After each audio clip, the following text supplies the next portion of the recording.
முன்னாளுடைய சிந்தனை பற்றி நாட்டவருக்கு எருமா பற்றி இன்றைக்கி டே 69 நேதாஜி என்ன வீட்டுக்கு வந்துட்டோம்.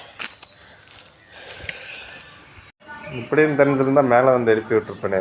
ஜாகிங் நேதாஜி என்ன வீட்டுக்கு வரைக்கும் ஜாகிங் போயிட்டு அப்புறம் கொஞ்சம் ஸ்ட்ரெச்சிங் ஒர்க் அவுட்லாம் பண்ணி முடிச்சாச்சு.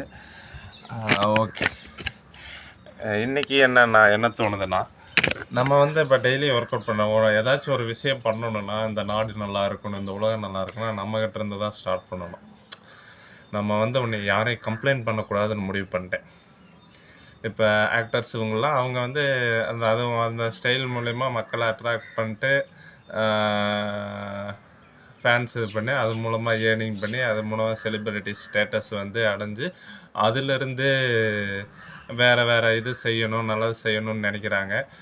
நம்ம வந்து எம்ஜிஆர் மாதிரி ஃபஸ்ட்டுலேருந்தே நல்லா no smoking, no drinking, no bad habit promotions அந்த மாதிரி ஃபஸ்ட்டு வந்து மெயினாக ட்ரக்ஸு தான்.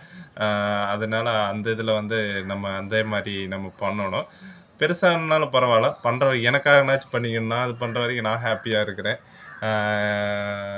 ஒர்க் அவுட் பண்ணுறதுனால காலையில் சீக்கிரமாக எழுந்திரிக்கிறதுனால நான் ஹாப்பியாக இருக்கிறேன். கஸ்டமர் வேறு கூப்பிட்றாரு, அதனால் வந்து நீங்களும் பண்ணணும். நல்ல விஷயங்கள் வந்து பண்ணலாம். நல்ல விஷயம் ரீச் ஆகிறது தான் அந்த மாதிரி ஒர்க் அவுட் ரீச் ஆகிறது.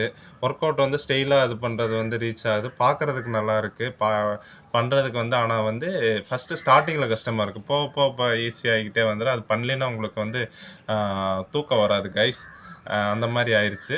இப்போ வந்து பாருங்களேன், இன்றைக்கி டே 69 செமையாக போய்கிட்டு இருக்கு. இன்னும் பண்ணுவேன், இதுக்கு மேலேயும் பண்ணுவேன் ஒர்க் அவுட்டு. அதனால் அதை வந்து ஹேபிட்டாக மாற்றிட்டோம். அதனால் உங்கள் குட் ஹேபிட்ஸ் நல்லா ஒர்க்கும் வந்து நல்லா போகுது, நம்ம டைம் வந்து ஒர்க்குக்கு நம்ம ஸ்பெண்ட் பண்ணுறோம், அதனால் அதுவும் பெஸ்ட்டு தான். அதனால் நம்ம எம்ஜிஆர் வேலை ஃபைன்மெண்ட், நோ ட்ரிங்கிங், நோ ஸ்மோக்கிங் அந்த ப்ரொமோஷனில் போகலாம். சில விஷயத்த வந்து அவங்க வழியில் ஃப்ரீ ஃபயர் விளையாடுறவங்க, பப்ஜி பிஜிஎம்ஐ விளையாடுற அவங்க வழியில் போயிட்டு நம்ம நல்லா இது பண்ணலான்ட்டு தான் லைவ் ஒர்க் அவுட் லைவில் போடுறது, அதெல்லாம் லைவில் போடுறது. இதுதான் என்னோடய கான்செப்ட், வேறு ஒன்றும் இல்லை. அடுத்து வந்து நேற்று மிராக்கிள் ஃப்ரூட் சாப்பிட்டேன், அந்த வீடியோ போட்டிருக்கிற யூடியூப்பில், அதையும் பாருங்கள். அப்புறம் வந்து ஆதி சோலார் பவர் பிளான்ஸ் இதெல்லாம் பண்ணிக்கிட்டு இருக்கிறோம். நான் அதில் சேல்ஸ்மேனாக இருக்கிறேன், எனக்கு சப்போர்ட் பண்ணுங்கள். நல்ல பெஸ்ட்டு நல்ல பிராண்டு தான் போடுவேன், மஹிந்திரா சோலாரைஸ் அதுதான் போடுவேன், அதுக்கு சப்போர்ட் பண்ணி கொடுங்க. நான் அதை ஹேபிட்டாக ரூட்டீனாக கொண்டு வந்து அப்படியே கொஞ்சம் கொஞ்சமாக பில்ட் பண்ணி போகிறோம், தாக்குறோம் தூக்குறோம். செல்வன் லைக்